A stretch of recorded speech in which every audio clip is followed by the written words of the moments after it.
മനുഷ്യരെ മനുഷ്യരായി കാണുവാൻ കഴിയുന്നിടത്തോളം അനുഗ്രഹം മറ്റെന്താണുള്ളത്? എന്നേക്കാൾ കുറഞ്ഞവരായി മറ്റുള്ളവരെ കാണാതെ എന്നേക്കാൾ ശ്രേഷ്ഠരായി കാണുവാൻ എനിക്ക് കഴിയണം. ചിന്തിക്കാം.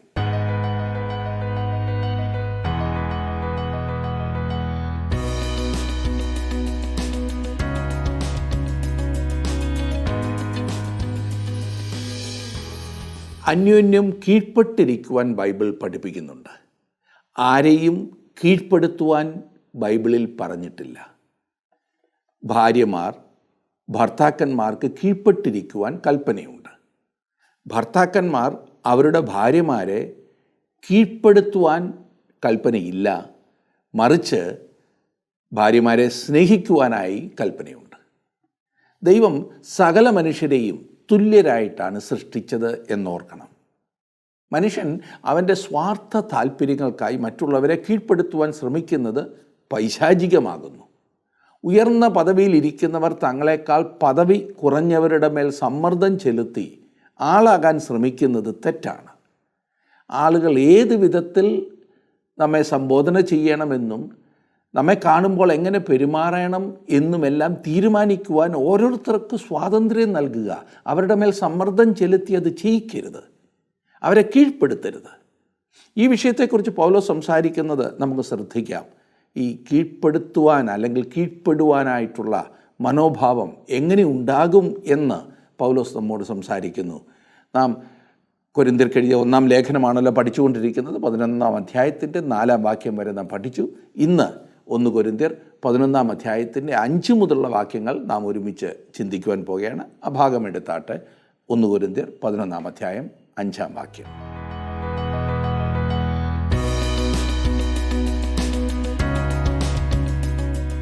കീഴ്പ്പെടൽ എന്നാൽ തോറ്റിട്ടുള്ള കീഴടങ്ങലോ പിന്മാറ്റമോ നിർവികാരതയോ അല്ല എന്ന് മനസ്സിലാക്കിയിരിക്കേണ്ടത് അത്യാവശ്യമാണ്. താഴ്ന്ന നില എന്നും അതിനർത്ഥമില്ല. കാരണം ദൈവം സകല മനുഷ്യരെയും തൻ്റെ സ്വരൂപത്തിലാണ് സൃഷ്ടിച്ചിരിക്കുന്നത്. അതുകൊണ്ട് എല്ലാവർക്കും ഒരേ നിലയും വിലയും ആകുന്നുള്ളത്. കീഴ്പ്പെടൽ എന്നാൽ അന്യോന്യമുള്ള സമർപ്പണവും സഹകരണവുമാകുന്നു. അങ്ങനെ തുല്യരായ മനുഷ്യരോട് കീഴ്പ്പെടുവാൻ ദൈവം ആവശ്യപ്പെടുന്നു. ദൈവം പുരുഷനെ ഉയർന്ന നിലയിൽ സൃഷ്ടിച്ചില്ല. സ്ത്രീയും പുരുഷനും ഒരുമിച്ച് ചേർന്ന് പ്രവർത്തിക്കുവാൻ ദൈവം ഒരു മാർഗം ഉണ്ടാക്കുകയാണ് ചെയ്തത്. പിതാവിനോട് സമത്വം ഉണ്ടായിരുന്നിട്ടും വീണ്ടെടുപ്പിൻ്റെ പ്രവർത്തനം നിറവേറ്റുവാൻ പിതാവായ ദൈവത്തിന് കീഴ്പ്പെട്ടതായി ക്രിസ്തുവിനെക്കുറിച്ച് നാം വായിക്കുന്നു. അതുപോലെ ദൈവം മുൻപാകെ പുരുഷനോട് സമത്വം ഉണ്ടെങ്കിലും ഭാര്യ അവരുടെ കുടുംബത്തിനു വേണ്ടിയും ദാമ്പത്യ ബന്ധത്തിനു വേണ്ടിയും തൻ്റെ ഭർത്താവിന് കീഴ്പ്പെട്ടിരിക്കണം. ഇത് ക്രമത്തിനു വേണ്ടിയുള്ള ആഹ്വാനമാകുന്നു. തുല്യരായ 2 പേരുടെ ഇടയിലുള്ള കീഴ്പ്പെടൽ ഒരിക്കലും നിർബന്ധത്താലല്ല, തെരഞ്ഞെടുപ്പാണ്. സ്വമേധ തെരഞ്ഞെടുക്കുന്നു. ഈ വലിയ പ്രമാണത്തിൻ്റെ വ്യത്യസ്ത വശങ്ങളെക്കുറിച്ചാണ് നാം കഴിഞ്ഞ ക്ലാസ്സുകളിൽ കണ്ടുകൊണ്ടിരുന്നത്. പുരുഷനും സ്ത്രീയും തമ്മിൽ ഉള്ള ബന്ധത്തെക്കുറിച്ച് ചിന്തിച്ചുകൊണ്ടിരുന്നപ്പോൾ 5-ാം വാക്യത്തിലേക്ക് വന്നു. 11-ാം അധ്യായത്തിൻ്റെ 5-ാം വാക്യത്തിലേക്ക്. മൂടുപടം ഇല്ലാതെ പ്രാർത്ഥിക്കുകയോ പ്രവചിക്കുകയോ ചെയ്യുന്ന ഏത് സ്ത്രീയും തൻ്റെ തലയെ അപമാനിക്കുന്നു എന്ന് വായിക്കുന്നു. അത് അവൾ ക്ഷൗരം ചെയ്യിച്ചതുപോലെയല്ലോ. നൂറ്റാണ്ടുകൾക്ക് മുൻപ് കൊരിന്തിൽ ഒരു സ്ത്രീ വിമോചന പ്രസ്ഥാനം ഉണ്ടായിരുന്നു എന്ന് തോന്നുന്നു. എന്നാൽ അത് തെറ്റായ ഒരു ദിശയിലേക്കാണ് പോയിരുന്നത്. പൗലോസ് പറയുന്നത് പുരുഷൻ തൻ്റെ തലയിൽ മൂടുപടം ഇടുവാൻ പാടില്ല, എന്നാൽ സ്ത്രീ തൻ്റെ തല മൂടി വേണം പ്രാർത്ഥിക്കുവാനും ആരാധിക്കുവാനും. ഇവിടെ പറയുന്നത് അല്പം കൂടി ശ്രദ്ധിക്കുവാൻ ഞാൻ ഓർപ്പിക്കട്ടെ. നാം വായിക്കുന്നത് പ്രാർത്ഥിക്കുകയോ പ്രവചിക്കുകയോ ചെയ്യുന്ന ഏത് സ്ത്രീയും എന്നത്രേ. അതിൻ്റെ അർത്ഥം ഒരു സ്ത്രീക്ക് പരസ്യമായി പ്രാർത്ഥിക്കാം, പ്രവചിക്കാം എന്നത്രേ. ഒരു സ്ത്രീ അങ്ങനെ ചെയ്യുവാൻ ദൈവവചനം അനുവദിച്ചിട്ടില്ല എന്ന് വാദിക്കുന്നവർ തികച്ചും തെറ്റാണ്. ദൈവം അവൾക്ക് ഈ പറഞ്ഞ വരം കൊടുത്തിട്ടുണ്ടെങ്കിൽ ഒരു സ്ത്രീക്ക് അത് ചെയ്യാവുന്നതാണ്. ചില സ്ത്രീകൾക്ക് ആ വരമുണ്ടെന്ന് പറഞ്ഞ് മറ്റുള്ളവരെ മുഷിപ്പിക്കുന്നവരും കുറവല്ല. നല്ല ഒന്നാന്തരം ആയി ബൈബിൾ പഠിപ്പിക്കുന്ന അനേകം സ്ത്രീകളെ എനിക്കറിയാം. ഏതൊരു പുരുഷനേക്കാളും ഭംഗിയായി പഠിപ്പിക്കുന്ന സ്ത്രീകൾ. ചില സഭാ ശുശ്രൂഷകരെക്കാൾ ഭംഗിയായി അവരുടെ ഭാര്യമാർ വചനം പഠിപ്പിക്കും. അത് ദൈവം അവൾക്ക് കൊടുത്ത വരമാണ്. അതിനെ അടിച്ചമർത്തരുത്, അതിനെ പ്രോത്സാഹിപ്പിക്കുക. മുൻപോട്ട് പഠിക്കുമ്പോൾ ഈ വിഷയത്തെക്കുറിച്ച് നമുക്ക് കൂടുതലായി കാണാവുന്നതാണ്. 6-ാം വാക്യം.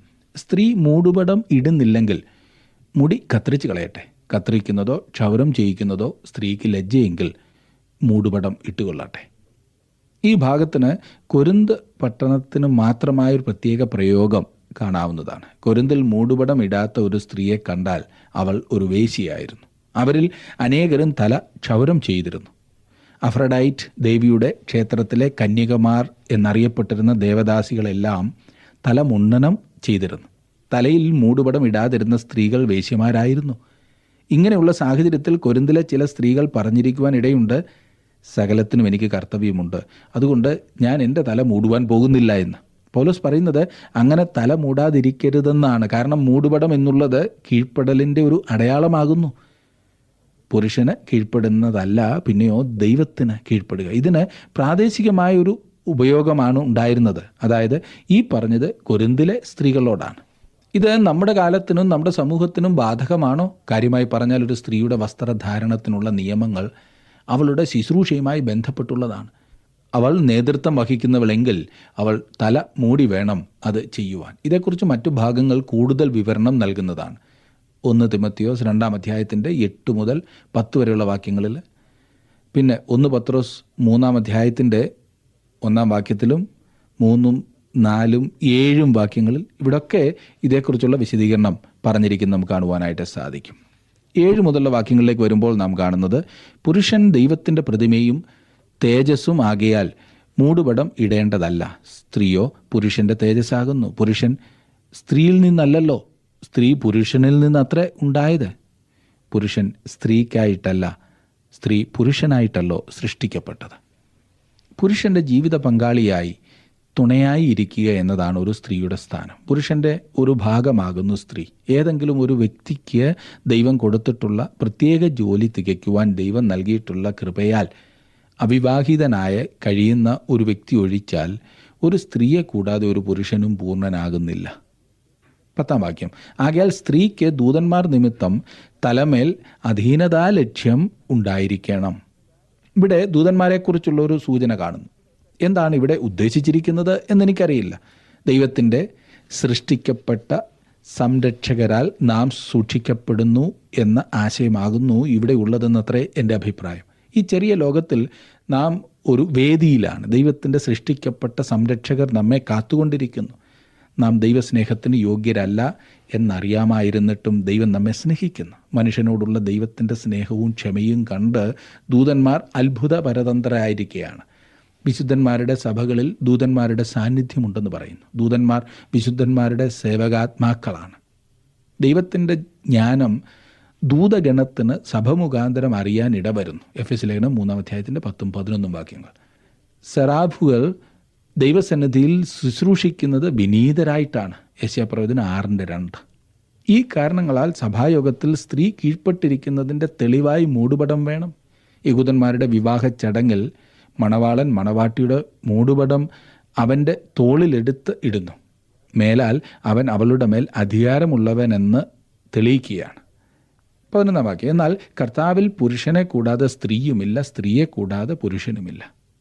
സൃഷ്ടിയിലുള്ള ക്രമം ചൂണ്ടിക്കാണിച്ചതിന് ശേഷം കർത്താവിൽ എങ്ങനെയെന്ന് പറയുന്നു. പുരുഷൻ എപ്രകാരം കർത്താവിലാണോ അതേ നിലയിൽ സ്ത്രീയും ആകുന്നു. സ്ത്രീക്ക് ആകുവാൻ കഴിയാത്ത നിലയിൽ പുരുഷൻ കർത്താവിലാകുന്നില്ല. ആത്മികമായി സ്ത്രീയും പുരുഷനും അന്യോന്യം പൂരകങ്ങളാണ്, അന്യോന്യം ആവശ്യമുള്ളവരാണ്. ഒരാൾ ഉയർന്നതും മറ്റേയാൾ താണതും എന്നൊരു പ്രമാണം ദൈവത്തിനില്ല, ദൈവവചനത്തിലില്ല.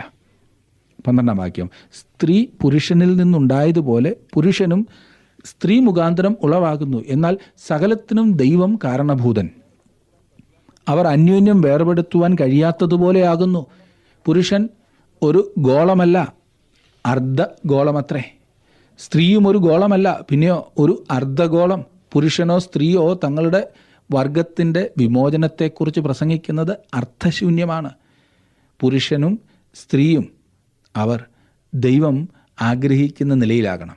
പുരുഷന് സ്ത്രീയെ ആവശ്യമുണ്ട്, സ്ത്രീക്ക് പുരുഷനെയും. ഇതത്രേ മഹത്വകരമായ വിവാഹബന്ധത്തിലെ യഥാർത്ഥ സ്വാതന്ത്ര്യം. അടിച്ചമർത്തുന്നതും കെട്ടും പൊട്ടിച്ച് വെളിയിൽ ചാടുന്നതും ഈ ബന്ധത്തിൽ തെറ്റാണ്. സൃഷ്ടിയിൽ സ്ത്രീയുടെ ആവിർഭാവത്തിന് പുരുഷൻ മൂലകാരണമായിരുന്നു. തുടർന്ന് മനുഷ്യരാശിയുടെ വർധനവിൽ സ്ത്രീ നിമിത്തം അത് ഉണ്ടാകുന്നു. മാതൃത്വം സ്ത്രീയുടെ പ്രത്യേക പദവിയും മഹത്വവുമാണ്. ഇതൊരു മഹാവിപത്തായി കാണുന്ന സ്ത്രീ ദൈവ വഴിയിൽ നിന്നും വെളിയിലാണ്. എല്ലാം ദൈവത്തിൻ്റെ ആലോചനയും ഇഷ്ടവുമാണ്. സൃഷ്ടിയിലും വീണ്ടെടുപ്പിലും ദൈവത്തിൻ്റെ ഹിതപ്രകാരമാണ് കാര്യങ്ങൾ നിറവേറിയത്. 13-ാം വാക്യം, നിങ്ങൾ തന്നെ വിധിപ്പിൻ, സ്ത്രീ മൂടുപടമിടാതെ ദൈവത്തോട് പ്രാർത്ഥിക്കുന്നത് യോഗ്യമോ? കൊരിന്ത്യരുടെ ഔചിത്യബോധത്തിലേക്ക് തിരിഞ്ഞു നോക്കാൻ പറയുന്നു. മൂടുപടമില്ലാതെ സ്ത്രീ പ്രാർത്ഥിക്കുമ്പോൾ പുരുഷന് തുല്യമാകയില്ലേ? ഇത് പുരുഷൻ്റെ ശ്രദ്ധയെ ആകർഷിക്കുവാൻ ഇടവരുത്തും. അത് യോഗ്യമായിരിക്കുമോ? ഒരു സ്ത്രീ ദൈവവചനം പഠിപ്പിക്കുമ്പോഴോ പ്രസംഗിക്കുമ്പോഴോ പ്രാർത്ഥിക്കുമ്പോഴോ തന്നിലേക്ക് മറ്റുള്ളവരെ ആകർഷിക്കുവാൻ ഇടയാകരുത്. പുരുഷൻ്റെ ലൈംഗിക വികാരം ഉണർത്തത്തക്കവണ്ണം ഒരു സ്ത്രീയും ആരാധനയിൽ വരരുത് എന്ന് ചുരുക്കം. ഇവിടുത്തെ പ്രധാന ആശയം അതത്രേ. ഇന്ന് നമ്മുടെ ആരാധനകളിൽ സംഭവിക്കുന്നത് എന്താണ്? എത്ര വികൃതമായിട്ടാണ് പല സ്ത്രീകളും വസ്ത്രധാരണം ചെയ്തു വരുന്നത്. ഏതോ ഫാഷൻ ഷോയ്ക്ക് പോകുന്നത് പോലെ തോന്നുമില്ലേ? മറ്റുള്ളവരെ ആകർഷിക്കുവാനുള്ള താങ്കളുടെ ശ്രമം കൂടുതൽ ശിക്ഷയ്ക്ക് കാരണമാകും എന്ന് മറക്കരുത് സഹോദരി. പൊട്ടുതൊട്ടും കണ്ണെഴുതിയും മറ്റെല്ലാ ചമയങ്ങളുമായി ആരാധനയ്ക്ക് പോകുന്നത് ഇന്ന് ആർക്കും ഒരു പുത്തരിയല്ല. എന്നാൽ അങ്ങനെ പോകുന്നവരാൽ എത്ര പേരുടെ ആരാധന മുടങ്ങുന്നു എന്നോർക്കുകയില്ല. പുരുഷന്മാരെ ആകർഷിക്കുവാൻ സ്ത്രീകൾ അണിഞ്ഞൊരുങ്ങി നിൽക്കുന്നത് എവിടെയാണെന്ന് ഞാൻ പറയേണ്ടതില്ലല്ലോ. സാരി കാണിക്കുവാനും സൗന്ദര്യം പ്രദർശിപ്പിക്കുവാനും അല്ല ആരാധനാസ്ഥലം. ഒരു പുരുഷനെ ഉയർത്തുവാനോ അവനെ നിലത്തിട്ട് വലിച്ചുകൊണ്ടുപോകുവാനോ ശക്തിയുള്ളതാണ് ഒരു സ്ത്രീയുടെ ലൈംഗിക ആകർഷണം എന്ന് എല്ലാ സഹോദരിമാരും ഓർക്കണം. സ്ത്രീയുടെ ആകർഷണ ശക്തിയിൽ നിന്നും വിടുവിക്കപ്പെടുവാൻ ആരാധനയിൽ സംബന്ധിക്കുന്നതിന് മുൻപ് ഓരോ പുരുഷനും പ്രാർത്ഥിക്കേണ്ടതുണ്ട്. ഞാൻ തുറന്നു പറയുന്നത് പലർക്കും പ്രയോജനകരമാകുമെന്ന ചിന്തയിലാണ് ഇങ്ങനെ പറയുന്നത്. തല മൂടിയാൽ ഭക്തി കൂടും, പുണ്യം കിട്ടും എന്നൊന്നും ചിന്തിക്കേണ്ട. മറ്റുള്ളവരെ സഹായിക്കുവാൻ ആരാധനയിൽ നാം ശ്രദ്ധിക്കേണ്ടതുണ്ടല്ലോ. ഈ വിഷയത്തിൽ നിങ്ങൾ കൂടുതൽ ശ്രദ്ധിക്കും എന്ന് ഞാൻ വിശ്വസിക്കട്ടെ. 14-15 വാക്യങ്ങളിൽ പുരുഷൻ മുടി നീട്ടിയാൽ അത് അവന് അപമാനമെന്നും സ്ത്രീ മുടി നീട്ടിയാലോ അത് മൂടുപടത്തിന് പകരം നൽകിയിരിക്കൊണ്ട് അവൾക്ക് മാനമാകുന്നു എന്നും പ്രകൃതി തന്നെ നിങ്ങളെ പഠിപ്പിക്കുന്നില്ലയോ? ഇടക്കാലങ്ങളിൽ തലമുടി നീട്ടുന്നത് പുരുഷന്മാരുടെ ഒരു ഭ്രാന്തായിരുന്നു. പിന്നെ അത് തീരെ അങ്ങ് കുറയ്ക്കുന്നതായി തോന്നി. ഇപ്പോൾ വീണ്ടും മുടി നീട്ടുന്നത് ഫാഷനായിരിക്കുകയാണ്. പുരുഷനാണോ സ്ത്രീയാണോ എന്ന് മനസ്സിലാക്കുവാൻ കഴിയാത്ത വിധം മുടി നീട്ടുന്ന പുരുഷന്മാർ. ഇത് ജീവിത ലക്ഷ്യമില്ലാത്തവരാകുന്നു എന്നത്രേ വെളിവാക്കുന്നത്. മൃഗലോകത്തേക്കുള്ള ഒരു നീക്കമാണോ ഇതെന്ന് ഞാൻ അത്ഭുതപ്പെടുന്നു. പൗലോസ് ചോദിക്കുന്നു, പുരുഷൻ മുടി നീട്ടിയാൽ അതവന് അപമാനമെന്ന് പ്രകൃതി തന്നെ നിങ്ങളെ പഠിപ്പിക്കുന്നില്ലയോ എന്ന്. നമുക്കിതിൻ്റെ ഒരു ഉദാഹരണം പഴയ നിയമത്തിലുണ്ട്. ഒരു വ്യക്തി തന്നെ ദൈവത്തിന് സമർപ്പിക്കുന്നതിൻ്റെ തെളിവായിരുന്നു നാസീർ വ്രതം. ക്ഷവരം ചെയ്യാത്ത നീണ്ട മുടി അതിൻ്റെ പ്രതീകമായിരുന്നു. ദൈവനാമത്തിനായി അപമാനം സഹിക്കുവാൻ ഒരു നാസീർ വ്രതക്കാരൻ ഒരുക്കമാണെന്നത്രേ ഇത് അർത്ഥമാക്കിയത്. ആ സമയത്ത് പോലും പുരുഷന്മാർ മുടി നീട്ടിയാൽ അതൊരു അപമാനമായി കരുതിയിരുന്നു. ക്രിസ്തുവിൽ നമുക്ക് സ്വാതന്ത്ര്യമുണ്ട് എന്നുള്ളത് ഇന്ന് സത്യം തന്നെ. മുടിയുടെ നീളമല്ല ഇവിടുത്തെ പ്രശ്നം, പിന്നെയോ അതിൻ്റെ പിൻപിലെ ലക്ഷ്യമാകുന്നു. അനേകം പുരുഷന്മാരും എതിർപ്പ് പ്രകടിപ്പിക്കുവാൻ എന്ന വണ്ണം മുടി നീട്ടുകയും അനേകം സ്ത്രീകളും മറുതലിപ്പിൻ്റെ ലക്ഷണമായി മുടി മുറിക്കുകയും ചെയ്യുന്നു.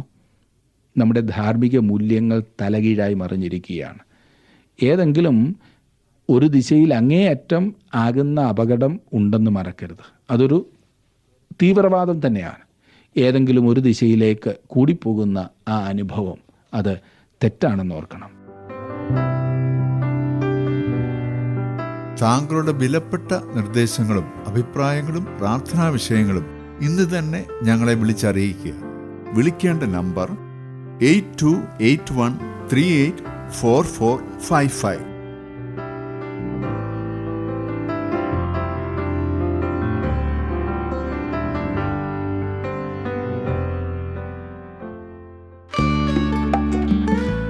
ഇന്നത്തെ പ്രോഗ്രാം താങ്കൾക്ക് ഇഷ്ടപ്പെട്ടുവോ? എങ്കിൽ ഉടൻ തന്നെ ഞങ്ങൾക്കൊരു മിസ് കോൾ തരിക. അടുത്ത വിജയി ഒരുപക്ഷെ താങ്കളായിരിക്കാം.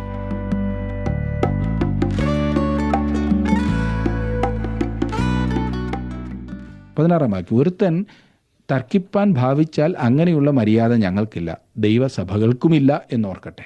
പൗലോസ് ഉപസംഹാരമായി പറയുന്നത്, സ്ത്രീയുടെ വസ്ത്രത്തിലോ പുരുഷൻ്റെ മുടിയിലോ സഭ നിയമങ്ങൾ ഉണ്ടാക്കേണ്ടതില്ല. ഏറ്റവും പ്രധാനപ്പെട്ട വിഷയം ഉള്ളിലെ മനുഷ്യൻ എന്നതത്രേ. പഴയ സ്വഭാവത്തിനാണ് വാസ്തവത്തിൽ ഒരു മുടിവെട്ടും നീതിയുടെ അങ്കിയും ആവശ്യമായിരിക്കുന്നത്. പ്രിയ സുഹൃത്തെ, നാം ക്രിസ്തുവിൻ്റെ നീതിയാകുന്ന അങ്കി ധരിച്ചും നമ്മുടെ പഴയ സ്വഭാവം പരിശുദ്ധാത്മാവിൻ്റെ നിയന്ത്രണത്തിലുമാകുന്നു എങ്കിൽ പുറമേ ഉള്ളവൻ്റെ കാര്യം അത് നോക്കിക്കൊള്ളും. അകമേ ഒന്നും ഇല്ലെന്ന് മാത്രമേ ഈ പുറം വെളിപ്പെടുത്തുന്നുള്ളൂ. മുടിയും വസ്ത്രത്തിൻ്റെ സ്റ്റൈലും വലിയ വ്യത്യാസമൊന്നും ഉണ്ടാക്കുകയില്ല. പൗലോസ് പറയുന്നു, താൻ സഭകൾക്ക് ഒരു നിയമം കൊടുക്കുകയല്ല എന്ന്. തൻ്റെ അഭിപ്രായത്തിൽ ഏറ്റവും നല്ലത് എന്ന് കണ്ടത് അവൻ പ്രസ്താവിച്ചു എന്ന് മാത്രം.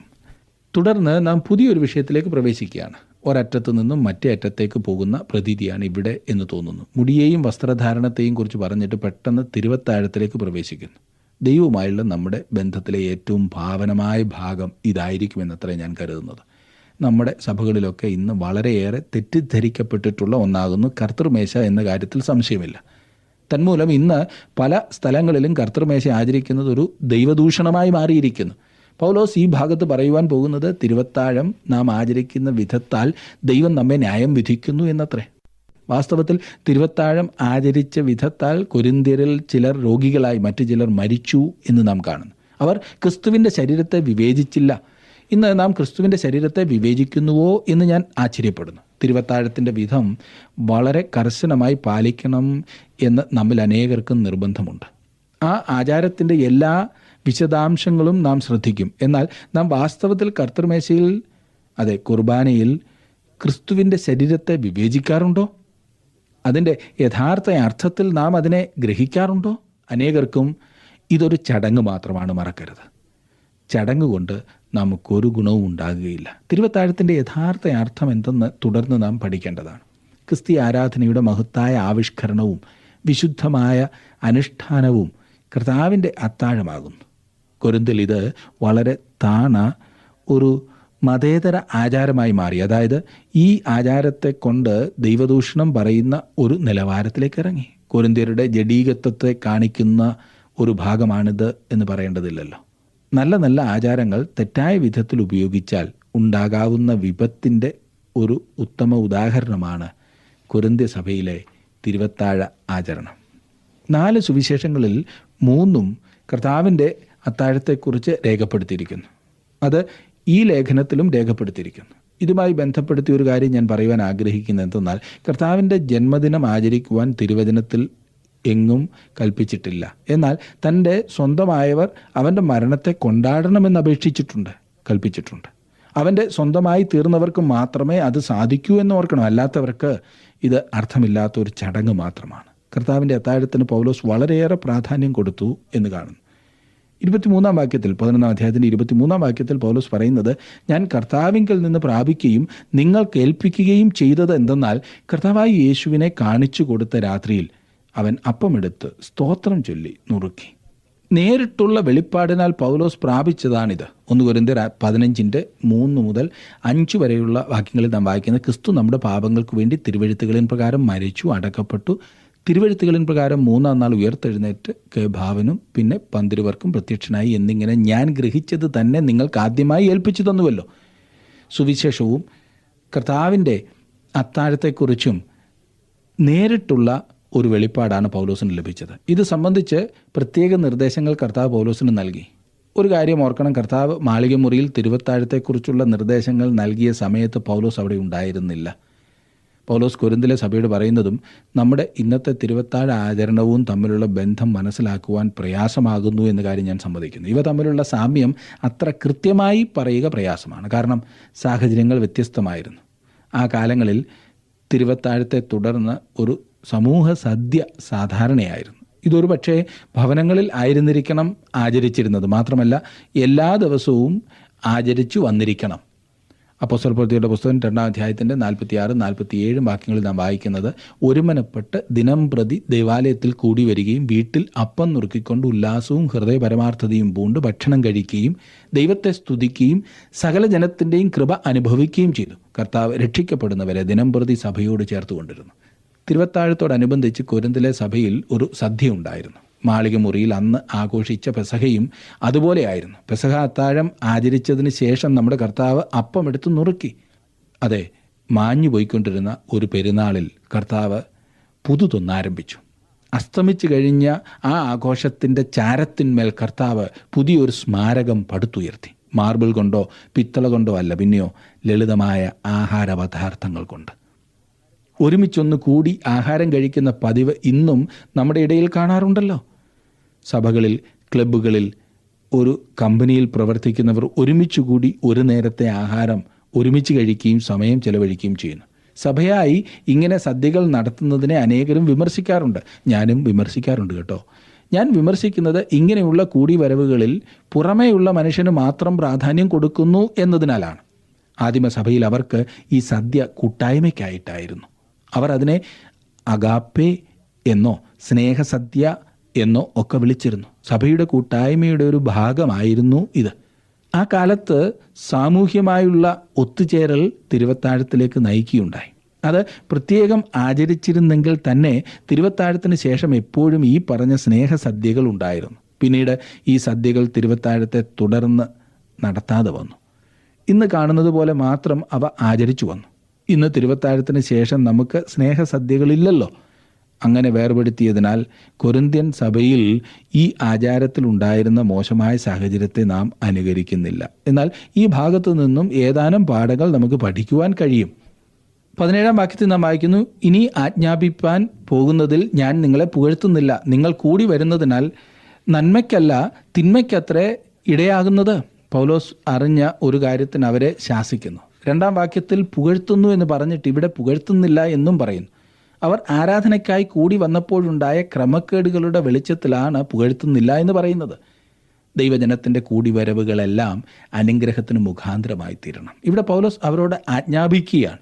വേറെ വിധത്തിൽ പറഞ്ഞാൽ അവർ വലിയൊരു ആത്മീക അനുഗ്രഹത്തിനായി കൂടി വരേണ്ടതുണ്ട്. എന്നാൽ ഇവിടെ അങ്ങനെയല്ല സംഭവിച്ചത്. സാത്താന് പ്രവർത്തിക്കുവാനുള്ള ഒരു അവസരമായി അവരുടെ കൂടിവരവുകൾ തീർന്നു.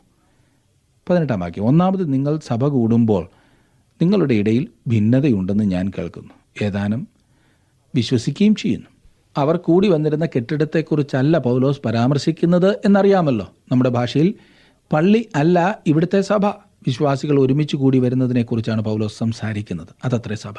ഇന്ന് നാം സഭ എന്ന് പറയുമ്പോൾ ഒന്നുകിൽ ഒരു സംഘടന അല്ലെങ്കിൽ ഒരു കെട്ടിടം, അതാണ് നാം ചിന്തിക്കുന്നത്. ഒന്നുകിൽ നമ്മുടെ മർത്തോമ സഭ, CSI സഭ, പെന്തക്കോസ്ത് സഭ, യാക്കോബായ സഭ, കത്തോലിക്ക സഭ, ഇതൊന്നും അല്ലെങ്കിൽ സ്വതന്ത്ര സഭ എന്നതാണ് പലരുടെയും ചിന്ത. എന്നാൽ ഈ പറഞ്ഞതൊന്നുമല്ല യഥാർത്ഥ സഭ. ജനങ്ങളാണ് സഭ. അങ്ങനൊരു പശ്ചാത്തലത്തിൽ ചിന്തിക്കുവാൻ നമുക്ക് പ്രയാസമാണ്. കൊരിന്തിലെ വിശ്വാസികൾ ഒരുമിച്ച് കൂടി വന്നപ്പോൾ 1-ാം അധ്യായത്തിൽ നാം ചിന്തിച്ചതായ അവരുടെ ഇടയിലെ ഭിന്നത പ്രകടമായിരുന്നു. അത് തിരുവത്താഴത്തിലേക്ക് കൊണ്ടുവന്നു. ആ ഭിന്നത അവിടെ ഉണ്ടായിരുന്നു. 19-ാം വാക്യം, നിങ്ങളിൽ കൊള്ളാകുന്നവർ വെളിവാകേണ്ടതിന് നിങ്ങളുടെ ഇടയിൽ ഭിന്നപക്ഷങ്ങളും ഉണ്ടാകേണ്ടത്. ഭിന്നപക്ഷങ്ങൾ ഉണ്ടാകുന്നത് കൊള്ളാവുന്നവർ വെളിപ്പെടുവാൻ ഒരവസരമാണ്. കൊള്ളാവുന്നവരെന്ന് തെളിയിക്കുന്നത് യോജിപ്പിനുള്ള ശ്രമത്തിലും ഭിന്നത കൂടാതെ സത്യത്തെ പുലർത്തുവാൻ യത്നിക്കുന്ന ആ പ്രവർത്തനത്തിലുമാണ്. പ്രശ്നങ്ങൾ ഉണ്ടാകുമ്പോൾ ദൈവം അംഗീകരിച്ചിട്ടുള്ളവർ ആരെന്ന് പെട്ടെന്ന് മനസ്സിലാക്കുവാൻ സാധിക്കും. 20-ാം വാക്യം, നിങ്ങൾ കൂടി വരുമ്പോൾ കർത്താവിൻ്റെ അത്താഴമല്ല കഴിക്കുന്നത്. കർത്താവിൻ്റെ അത്താഴത്തിന് മുൻപ് അവർ കഴിച്ചിരുന്ന സ്നേഹവിരുന്ന് ആചരിച്ചിരുന്ന വിധത്താൽ കർത്താവിൻ്റെ അത്താഴം ആചരിക്കുവാൻ അവർക്ക് കഴിയുമായിരുന്നില്ല. അങ്ങനെയുള്ള സാഹചര്യത്തിൽ കർത്താവിൻ്റെ അത്താഴം ആഘോഷിക്കുവാൻ അവർക്ക് സാധിക്കില്ല. കർത്താവ് നിയമിച്ചതായതുകൊണ്ടാണ് കർത്താവിൻ്റെ അത്താഴം എന്ന പേര് വന്നത്. ധനവാനും ദരിദ്രനും എന്ന വിവേചനം നിലനിന്നാൽ ഒരു അത്താഴം കഴിക്കുന്നതിൽ കൂടുതലായ ആത്മീക അനുഗ്രഹം ഒന്നും ലഭിക്കാനില്ല.